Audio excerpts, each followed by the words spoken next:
thinking about it.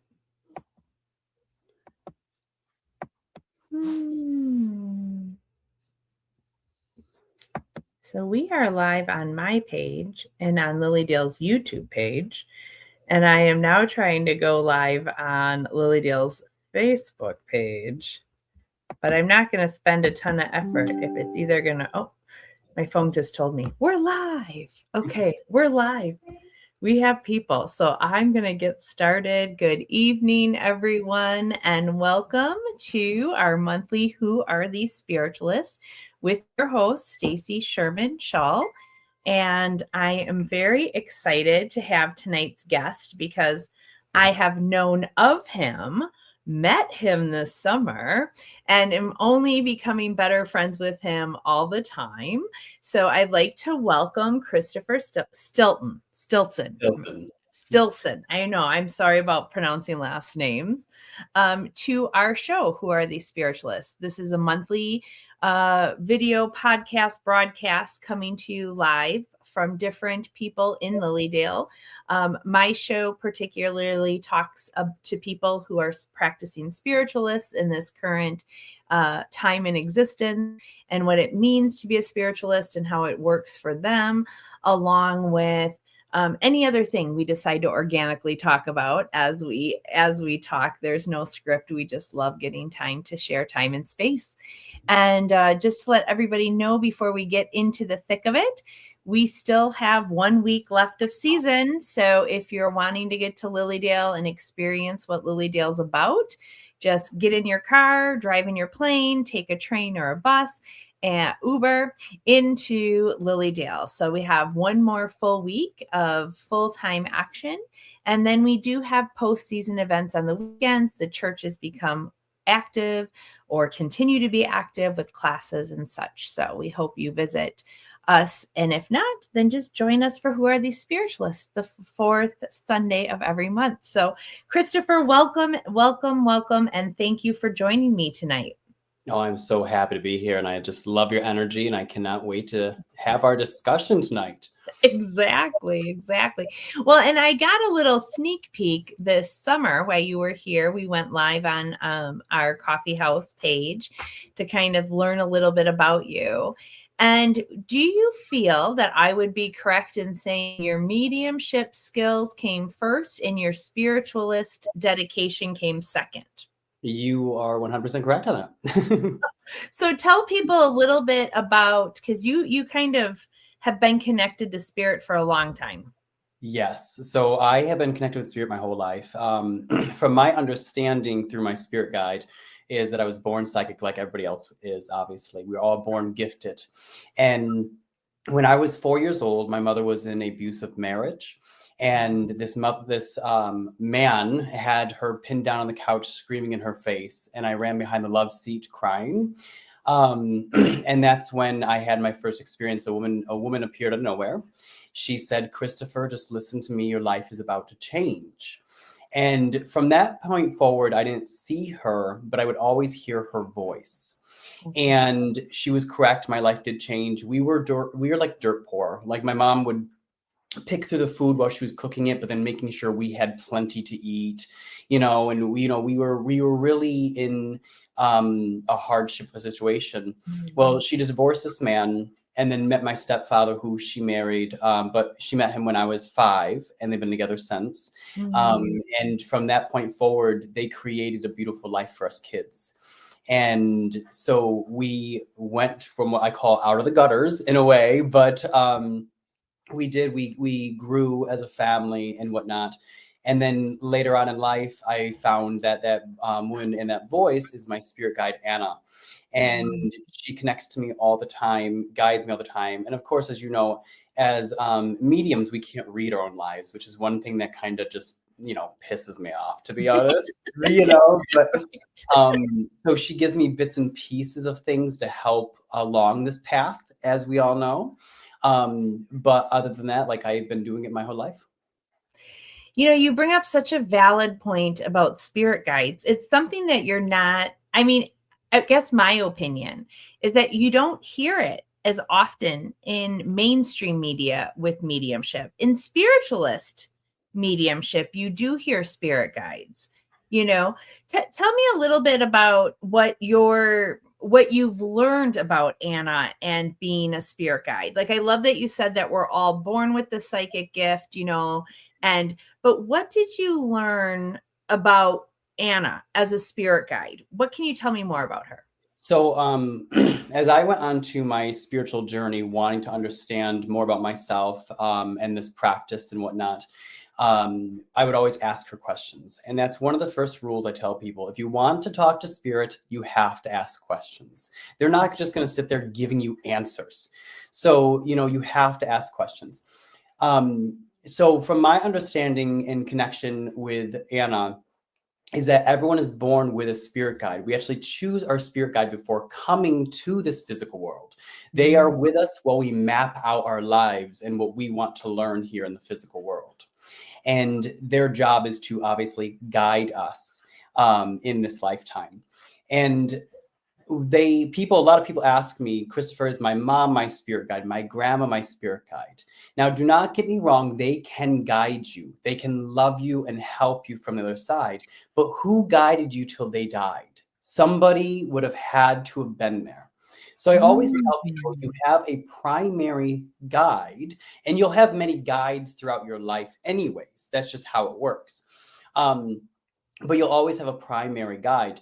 And then when your loved ones pass, they connect with that and they say, well, I'm going to help too. I want to band together and, try to keep them on track as much as possible. But yeah, that's what I see it as. So your spirit guide is always someone you choose before coming here. Usually they know you better than you know yourself, because they know your chart, your reasoning for being here, what you're wanting to learn and what you're willing to learn. And to be honest, after finally accepting the gift, I should say, and connecting with spirit, she has been my best friend, Anna. So yeah.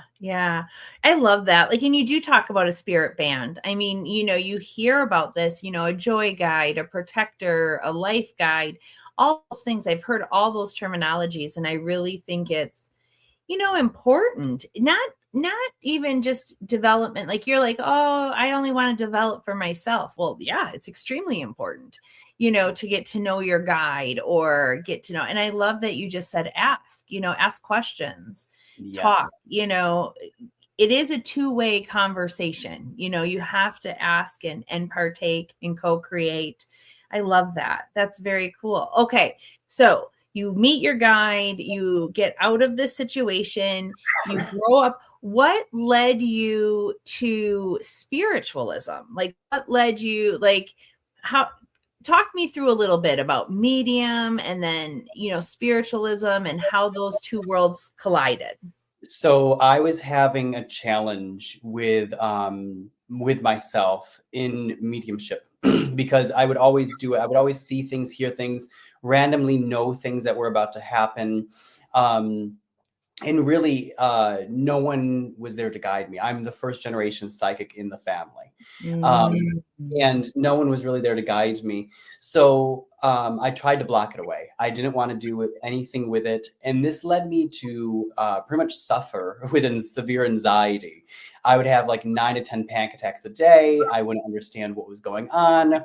Half the time I wouldn't want to leave my room. If I did have a couple friends come over, we'd like huddle in there. Like that was just my safe space. But then finally, after having multiple panic attacks, I'm just sick and tired of it. I said out loud, I just want this anxiety to go away.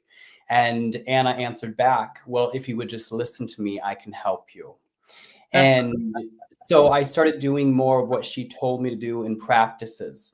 And this led me into connecting more in a spiritual term, where not in a spiritual sense, but religious aspect. I was trying to find myself religiously. And because I knew there was something more out there, I just didn't know what to connect with it. So I studied, multiple different religions in different portions, and small portions in some and others bigger. And that's what led me into spiritualism, because I believe that there is spiritualism in every single religion, but there's too much dogma in all of them overall. And that's what kind of, to be honest, like irks my nerves a little bit with it. So when it comes down to spiritualism, I believe it's more of that freedom base. You learn what you learn, you believe what you believe. And to be honest, it's only based on doing three things: love God, love others, and do good. And we all have to, and we should live by that. Yeah, absolutely. Absolutely. So I too found spiritualism in that, finally that pathway that I've been searching for. I probably drove my parents nuts as a teenager because, 1 month I was gonna, be Jewish, the next month I was gonna be Hindu, the next month I was gonna be, just all over the gamut trying to find that place or space that felt like home. And Lilydale and spiritualism for me is my fit. But you're right about that in the essence of, I know people who can be any religion. It doesn't really matter. You can practice mediumship regardless of what religion. But I do find that for me, I like understanding the aspect of living natural and spiritual laws, and how then it makes mediumship so, I gotta think of the word, Chris. I don't want to call it average because it's not. I mean, it's beautiful, but it's very normal in Yeah. spiritualism, where other sectors of religion, it tends to be a gift or prophecy or for special people, where I feel like spiritualism breaks down the normalcy. Yeah. And the thing is, and I there's just a touch base on that part, because of studying and looking into so many different religions, I agree that there's other words for it, like Yeah. the people that see prophecy and things like that. But I believe that people were so in tune spiritually and growing, generations back, that there had to be an area of control. And I don't want to say that in a negative way. Right. No, I Um, understand. but like when it comes down to other religion, with religion overall, why would God condemn me for anything that I'm doing if I'm doing it in a loving way? Or, I don't believe in, getting away with murder type situation, but in a sense of like, whoever I love or choose to love, why is God going to punish me for that? Yeah. Why would there be a sense of that? Why does he care? I'm learning, I'm living, I'm growing. And that's what led me to connecting more in that spiritual path, because Yeah. I wanted to realize that I am a soul having a human experience, and I'm as free to create the life that I desire, and I don't need to be told what to do. And I think that's another reason, because I'm not really well with people telling me what to do overall. Like that's just how it works. Yeah, exactly. Exactly. Well, and don't you think that that's the beauty in it? Like I really feel that spiritualism, especially now, especially in this time period, in this now moment, it can touch a lot of people. Like I feel like there's so many aspects of spiritualism that can touch so many people, and especially get people, uh what do you think about, like, I don't want to say reinvested, but re-curious, re-interested in a collective consciousness community, serving both spirit in the seen and unseen. And I love that, because the fact that when it comes down to it, we all are separated in two ways. Like I always tell people, there's the male and female portion, obviously, but that's what we call the intellect and emotion. Intellect being masculine, female being the emotion. But that's how the world is. It's not that we don't think by a collective conscious anymore. We're only thinking by half with the intellect and half with that emotion. And that's where wars are coming into play. That's where all of this negativity comes into play. But in all reality, if we were to balance everything, and the reason I'm bringing this up is because when you said like a collective consciousness, I believe that's about balance. Yeah. Where spiritualism, I truly believe, comes into an area where it comes into the balance, but it also comes into freedom. We're all free to do and live as long as we're doing good. So I completely agree with that. Yeah. Well, I love that too. I think one of the words I hear, well, and especially living in Lilydale, let's face it, I get to experience a lot of spiritualism in action. And one of the things I'm constantly hearing, in our thought exchanges and discussion is we really have a choice. I mean, our personal choice of how we react, respond, create, co-create. It's all about choices and, individual. And I think that goes back to almost full circle, like talking to our spirit guides, for you, for Anna, for me, I have one that just has no name, and I'm sure it's fine that they just don't want to tell me their name. Yeah. But it is working with them to, make the choices to live this life in the most fulfillest way possible. Yeah. And that's the thing though, is that I always tell people that this gift that everyone's born with, it's like a cell phone where it's used to be connected to the other side, to be guided, loved, and supported. God wouldn't just drop us down here going, good luck. He wants us to all know that we're able to still be guided and communicate with the other side. And we need that. I think a lot of people in this world and around us really need that guidance. And the thing though is I love to study the human mind, and I think it's just because I thought I was crazy at some point in my own life. Sure. So when it comes down to that, we have higher mental faculties, and when connecting with these higher mental faculties and universal law, we have the ability to create even furthermore that life that we desire, because truly it's all by what we think, speak, and feel. And one of those higher mental faculties that everyone has and everyone should work with is intuition. And intuition is that psychic sense. It's that psychic connection. It's that cell phone to the other side. Interesting. I love that.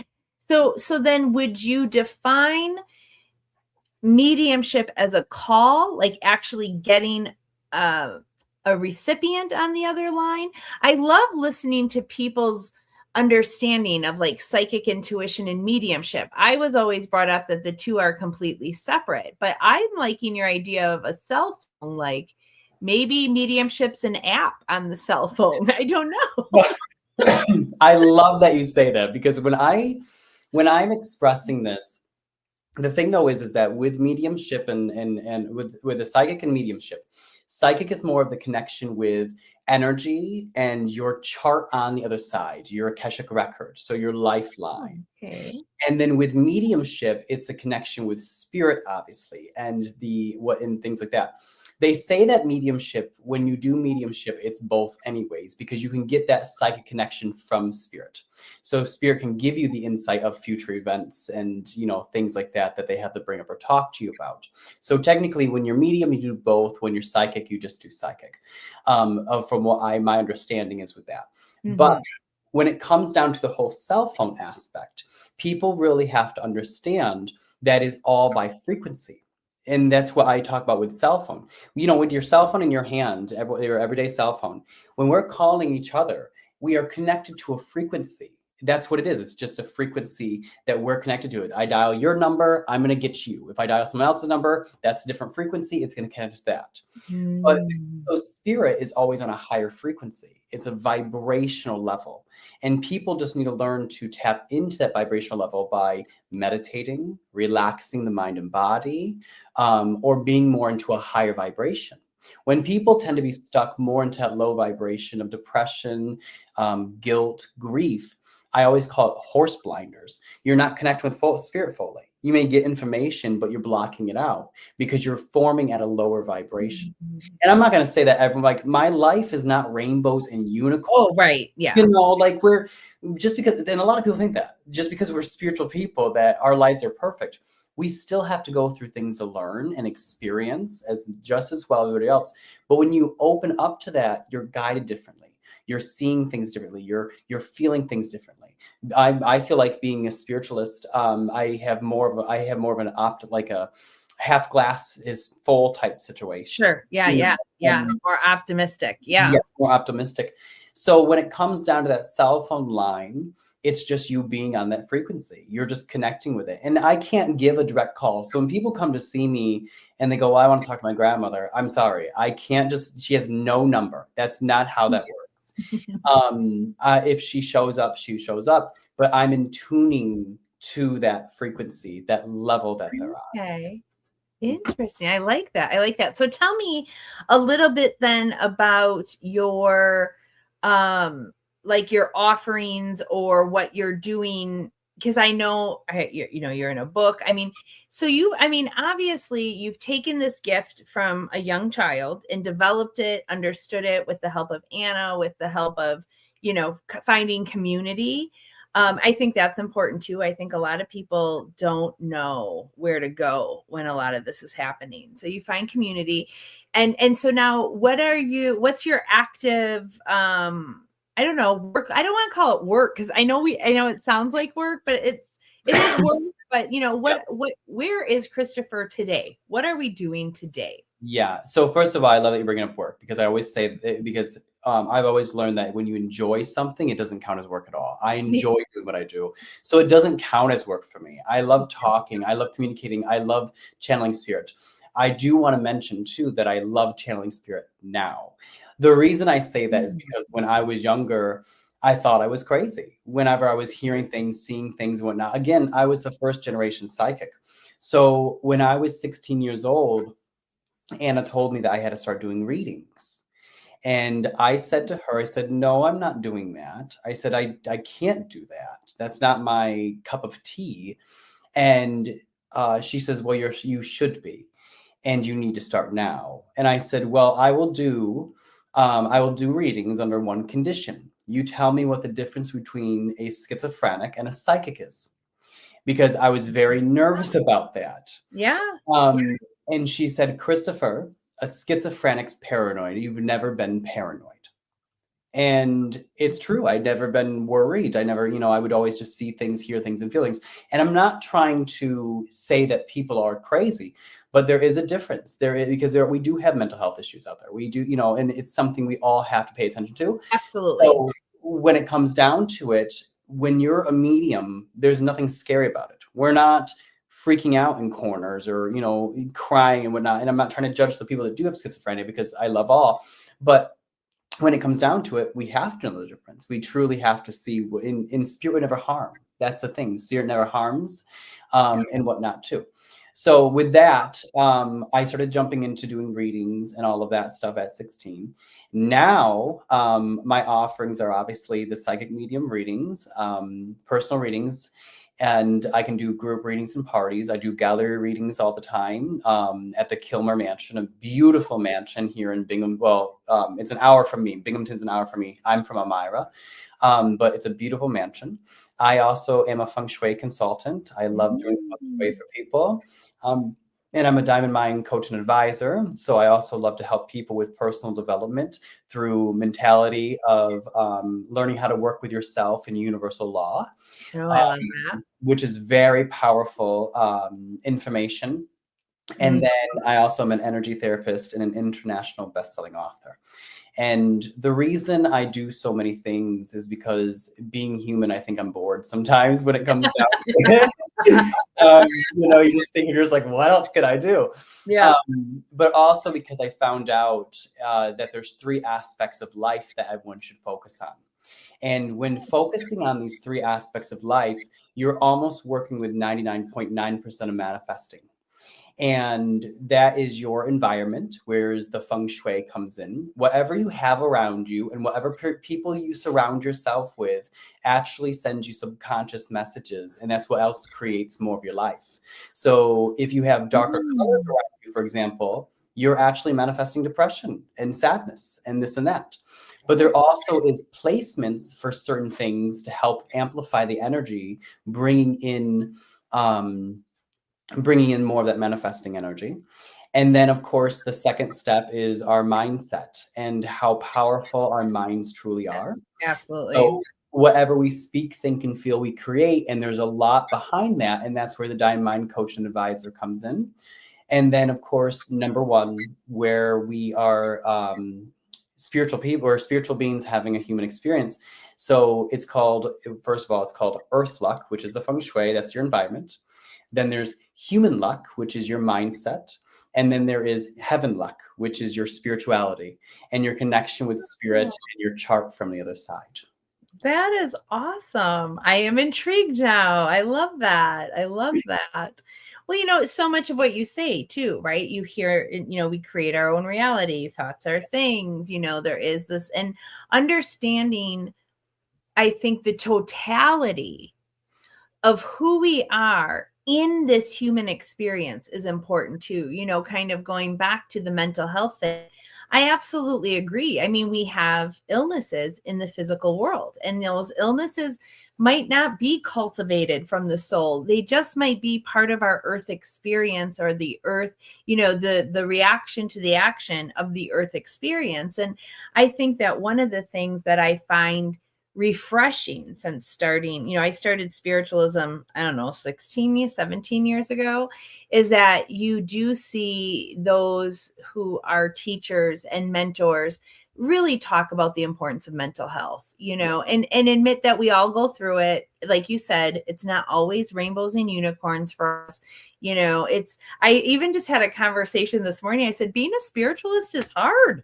It's challenging, because as much as it is empowering that we have all this choice and all this freedom, like you were just saying in the beginning of our conversation, and it is a blessing, it can also be, an opposite. It could be an unblessing some days. I always say, I wish some days I could just wake up and somebody would just give me a schedule and say, okay, eat this, here it is, get dressed, wear this, do that. Because some days I just don't have the capability. Yeah, I 100% agree with that. I do. But the thing is with the whole health thing too, from my understanding and study with my opinion on it, is that there's three factors within that. So when we have health issues or health concerns, whether it is mental or physical, okay, that can come in from your charts, which is the spiritual aspect. So you could choose to go through certain health concerns or certain health issues to learn from those situations. So for example, let's say a child with special needs. A lot of people look at these children with special needs and go, I feel so bad for them. And I go, why? They're the strongest souls. They came here to do that. Like, I'm so proud of them. Like, they're learning through that. Yeah. And they're growing through that. Then the second thing is, of course, our mindset within things. So when it comes down to, if you have a pain in your neck, think about who's being a pain in your neck. You release that energy, the pain neck goes away. If you have a bladder infection that won't go away, well, who's pissing you off? Think about these things, truly, and, and that's where that comes in. And then the other thing is just overall, how the world is. I mean, there are germs and things like that as well. Right. So we have to be, somewhat careful, but we don't have to. The thing is, again, going back to the mindset, if you always tell yourself how healthy you are, the physical sense doesn't matter, because those germs don't bother you. I think my mom thinks it's amazing because I rarely get sick. For some odd reason, I'm never sick. I think the last stomach bug where I was throwing up I had was probably middle school. And then after that, COVID hit, never had it. My husband, 4 times. That's the thing. I said, good, you keep it over there. But the thing is that I always tell people, I'm just healthy. I'm just a healthy person. I might not eat healthy. I have a row of cookies every night, but I know I'm healthy. I love that. I love that. I love that. So where would you like to see, or where do you feel Anna would like to see, like what is the ultimate, like where spiritualism should go, where it should help, how it can be of service to people? That I love that question, because I honestly think it's probably the biggest service for people. I think that honestly, this world needs it now more than ever. And it's not saying that this world is a shit show, even though humanly we do feel that way. We do feel that way. But the thing is that I think that it has to be like a bleed through. It's still in people's eyes, it's still new in a way. When it comes down to, for example, Wicca and Christianity, things like that. That's like generations back where people would talk about that. Centuries, yeah, But, centuries. yes, centuries. But the thing though is spiritualism has always been there. It has been there centuries back. The thing though is everyone was too afraid to talk about it. Everyone was too afraid to bring these things up, but they can bring up the other stuff, but they're too afraid to bring this up.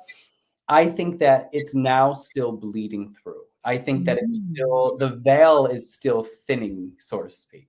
And from my understanding, you will see a lot more people becoming free. So you'll see a lot more people reaching into their own spirituality and attunement in that sense. You'll see more people wanting to connect back with spirit. So if you notice how way back centuries ago, people were very in tune spiritually, where they were getting this guidance, they were getting this connection, they were getting all of this stuff, but no one wanted to say anything, but they were getting guided differently. And then when the world started operating with electronics more and distractions more and this and that more, people people distance themselves from spirit. They distance themselves from that connection with spiritualism. And in all reality, people are now getting sick of these electronics. People are now seeing that they're not bad things. I believe people should use them for the good, even though there are some areas that are negative about them. It's all what you put out there. But people are starting to step away from it. I see a lot of people now getting flip phones instead of having iPhones anymore. And they're rarely on them anymore because they're sick of being distracted, or people stepping away from social media or taking those breaks. And those people are seeing that they're connecting back with those spiritual roots. They're going out more in nature. They're going to, this. So as time goes on, from my understanding, because I've asked Anna about this before, you will see more people come out of the woodwork in mediumship, in that sense of things. And we do have to understand that other religions aren't going to go anywhere, but you'll start to see a big boom within a movement, more of that love, more in that love. But I wish that people wouldn't do it. I always tell people that there's a difference between having an opinion or being a butthole about it. Okay. You can have an opinion, but speak about it. Open mind, the thought exchanges and things like that. Yeah. We're all sitting there as an open mind, and we're all channeling, and we're all talking about things and being understanding of other people. But people don't want to hear that. People's beliefs are so stuck in their head, but you'll see more of that understanding later on too. I'm excited. I think I already see that, it's been such an honor to run the thought exchange here in the Lee Dale live on Wednesdays and Saturday nights. And just the amount of conversation. I mean, my mind is just like pulsating with all these perspectives that have come out, and how many people have just shown up and spoke up. And, we did not agree on every single facet. We all had different, slightly different, opinions or perspectives or objectives to certain things. But to be able to do it, like you said, in a space of, non-judgment, let them speak their perspective. You live your perspective, I'll live my perspective, and we can do it peacefully. I mean, we can have these differences and, and still very much live and cohabitate together in a pretty peaceful, harmonious world. I feel anyways. Yes. Too. And when I agree with that, and the thing is with that too, is I always tell people, you're not fully going to know the truth on everything until you die. That's and even then, is it really all guaranteed yet? Or are we just exactly? Yes. Exactly. And the one thing that I always hate is, and I learned this earlier on when I was studying more things, but the whole spiritual amnesia. I cannot stand spiritual amnesia. When we come here, into the physical world, and we're these children. We're very open to spirit. But sadly, we're not allowed to remember anything in our past lives or anything from the other side. So we have to have spiritual amnesia. Oh, I want to wring someone's neck for that, you know. But the thing though is we come here because I asked Anna, I said, Anna, why is it that you don't tell me everything? I want to know detail. Like, I don't want to hear, you know, blah, blah, blah, do this or turn here, blah. I want to know in detail.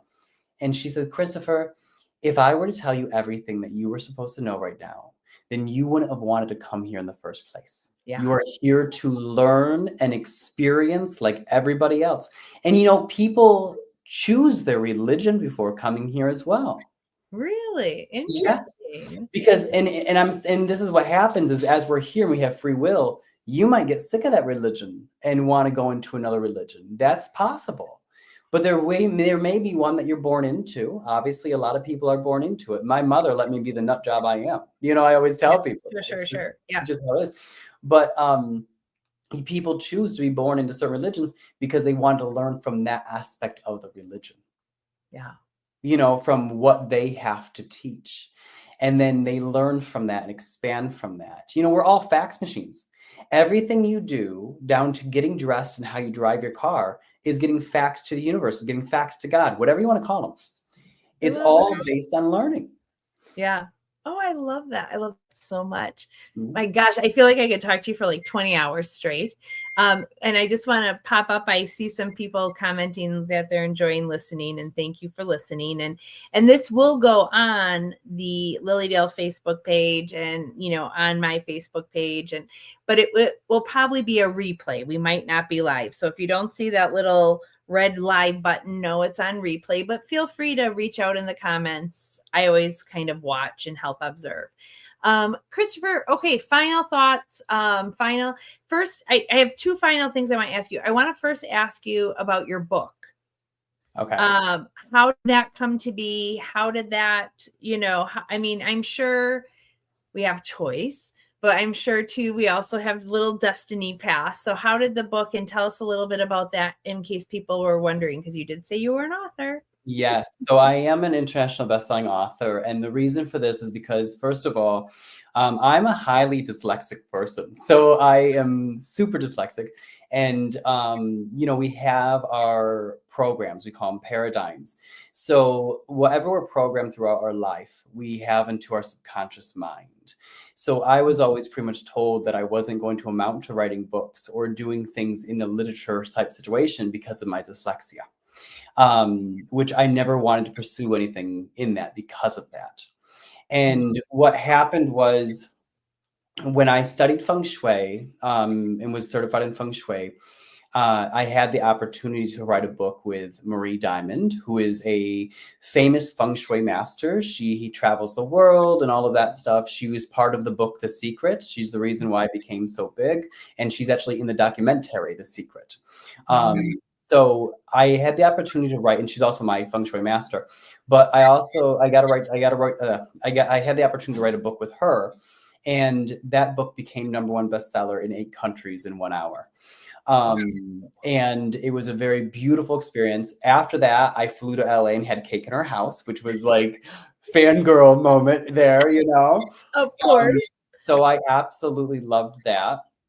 And then I wrote a book called From Life to Afterlife. I started it like a month after my grandmother died, and that was in 2024. And so the book From Life to Afterlife is available on Amazon. So is the book I wrote with Marie, which is called Global Conscious Entrepreneurs. So From Life to Afterlife was the second book I wrote, and that book is about what happens when you die. So each chapter is a step-by-step process, and it is the kind of explanation through a psychic medium's eyes, Anna's eyes, and then my grandmother who crossed over in 2024. And that book was dedicated to her. And then I wrote a book called Rose-Colored Glasses. And that book is based on how we all have different perceptions and how our mindsets work differently. If you choose to put on those rose-colored glasses and see things differently, you can change your whole life.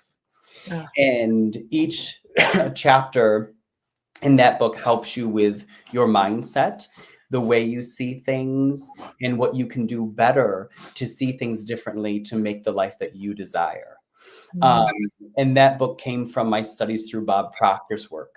And I absolutely love Bob. So with that, all the books from Global Conscious Entrepreneurs, that was from Marie, but From Life to Afterlife actually came from spiritual infusement, I always call it. So I love that. it was the idea that spirit infused me with, because I was mad at my grandmother for dying, because her and I were very close and I didn't want to talk to her. And then she showed up in a dream and I was mad. I said, "Why are you here?" And she goes, "Well, you won't let me talk to you while you're awake. I'm going to have to come in somehow." And she was a stubborn woman in the first place. Christopher, I'm just going to say, I don't think that apple falls far from the tree. And it doesn't. That's where I get it from. So she was expressing things to me to make me feel better. And I woke up and was like, I have to write a book, you know? And then of course, with Rose-Colored Glasses, spiritual infusement, intuition, whatever you may want to call it, I believe comes whenever it is needed. So when you're watching a certain TV show, when you're driving your car, when you're walking in the woods, if something randomly shows up to you, take it. Always take it. So with the book Rose-Colored Glasses, believe it or not, I was watching Sabrina the Teenage Witch with my kids. And there was an episode where Sabrina had to conjure rose-colored glasses because one of the teachers were going crazy. And I said, "Isn't that interesting?" I said, "Wouldn't that be a good book, like Rose-Colored Glasses?" And I meditated on it and the idea of Bob Proctor and how you perceive things and all of this stuff came to mind. So I really just started typing away, which I love to do. If I don't have ADHD, but I do hyper focus on things. So like when I'm like into it. But the thing is that I just started typing away. I got it all done and I just said, okay, here it is. I'm just done with it. And I have always learned it doesn't have to be perfect, but it has to be done. So I just kind of said, here it is to the world. Yeah, I love that. I love that. Well, all right. And I have them here at my house in my read pile for fall. So don't be surprised if I don't, read them and then message you back and be like, okay, now you got to be on a winter show.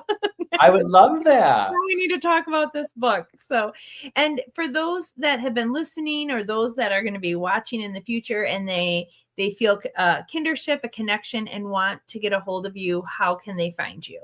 So if you go to my website, ChristopherStilson.com, a lot of the information's on there to get a hold of me, messaging me, Facebook's on there and all of that stuff as well. So that's probably the easiest way. Awesome. Well, I can't thank you enough for being my guest this evening. It was yet again another stimulating conversation. Now I have more things to think. The cell phone thing is one of the things I'm going to think about for a while. And I might now have to watch Sabrina the Teenage Witch. I used to love that show. I watched it when I was a kid. So now I'm like, I haven't heard of that show in a long time. Yeah, I got my kids to it. Yeah, thanks for implanting that. Stay tuned, everyone. We will be again on next month, where our guest is Stephen Patrick, another practicing spiritualist in the Rochester area. Super excited. He does a lot of history, especially about Arthur Conan Doyle and Davis and so much more. So that will be next month. Thanks again for joining here at Who Are These Spiritualists with your host, Stacy Shull. If you are enjoying this and you want to continue, knowing what's going on within Lilydale or the Spiritualist movement, hit subscribe on YouTube or like on Facebook, kind of put it up on your page. Like I said, pretty soon, I know I'm the only one right now that went through the season, but we're all returning. And let me tell you, there's registered mediums, there's other spiritualists, there's healers.